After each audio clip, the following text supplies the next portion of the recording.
कयामत से पहले जाहिर होने वाली बड़ी निशानियों में से एक ऐसी निशानी है जिसका नाम है दाब्बतुल अर्ज, एक अनोखा जानवर जिसके आने का जिक्र खुद अल्लाह ताला ने कुरान मजीद में फरमाया है।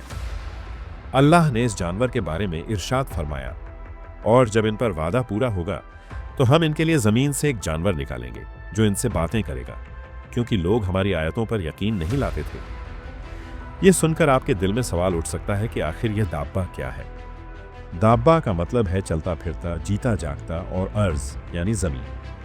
तो यह एक ऐसा जानवर होगा जो जमीन के ऊपर तेज रफ्तार से दौड़ेगा।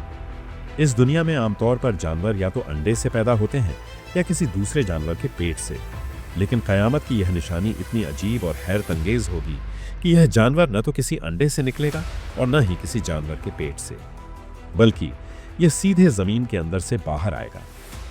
तफसीर बताती है कि इस जानवर का जाहिर होना उस वक्त होगा जब लोग अच्छाई का हुक्म देना और बुराई से रोकना पूरी तरह छोड़ देंगे। उस जमाने में काफिरों और मुनाफिकों को सुधारने की कोई उम्मीद भी बाकी नहीं रहेगी। यह वह द्वार होगा जब कयामत बिल्कुल करीब आ जाएगी। अब सुनिए इसकी कहानी को और गहराई से। मक्का मुकर्रमा में खाना काबा के पास एक पहाड़ है जिसे कोहे सफा कहते हैं।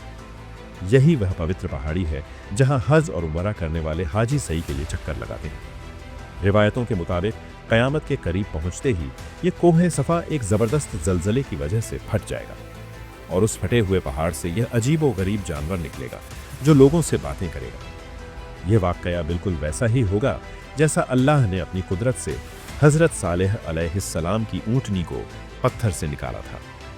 इब्ने कसीर जैसे बड़े उल्मा लिखते हैं कि यह जानवर कोहे सफा से निकलने के बाद मस्जिदुल हराम में पहुंचेगा। वहां मकाम इब्राहिम और हजरे अस्वद के बीच खड़ा हो जाएगा। जब यह वहां पहुंचेगा तो वहां मौजूद लोग इसे देखकर डर के मारे भागने लगेंगे, मगर मोमिनों की एक जमात वहीं डटी रहेगी, बिना डरे, बिना हिले। फिर यह जानवर उन मोमिनों के चेहरों पर एक निशान लगाएगा जो सितारों की तरह चमक उठेगा और उनके चेहरे नूर से रोशन हो जाएंगे। इसके बाद यह जानवर मक्का से निकलकर मशरिक यानी पूर्व की तरफ तेजी से दौड़ेगा। फिर पूरी दुनिया का चक्कर लगाते हुए शाम, सीरिया पहुंचेगा। वहां पहुंचकर यह एक जोरदार चीख मारेगा। उस चीख की गूंज इतनी जबरदस्त होगी कि पूरी दुनिया में हलचल मच जाएगी। हर इंसान इसी जानवर की बात करेगा। लोग इधर उधर भागेंगे, मगर कोई इससे बच नहीं सकेगा। अब इसके रूप की बात करते हैं। दाब्बतुल अर्ज 4 पैरों वाला जानवर होगा जिसकी लंबाई 60 गज तक होगी। कुछ उल्मा ए इकराम ने लिखा है कि इसकी शक्ल इंसानों जैसी होगी, मगर इसके पैर ऊंट जैसे, गर्दन घोड़े की तरह, सींग हिरन जैसे और हाथ बंदरों की तरह होंगे। यह अजीब शक्ल वाला जानवर लोगों से बात करेगा और उन्हें कयामत की खबर देगा। यह मोमिनों के चेहरों पर एक नूरानी निशान लगाएगा जिससे उनका चेहरा चमक उठेगा। वहीं काफिरों की आंखों के बीच एक काला निशान लगा देगा जिससे उनका चेहरा स्याह हो जाएगा। इस तरह मोमिन और मुशरिक में फर्क साफ हो जाएगा। यह जानवर इतनी तेजी से जमीन पर दौड़ेगा कि कोई इंसान इसका पीछा नहीं कर सकेगा और न ही भागकर इससे बच पाएगा। जहां जहां से यह गुजरेगा हर शख्स पर निशान लगाता जाएगा। दाब्बतुल अर्ज के जाहिर होने के बाद न तो किसी की तौबा कबूल होगी और न ही कोई काफिर इस्लाम कबूल कर सकेगा।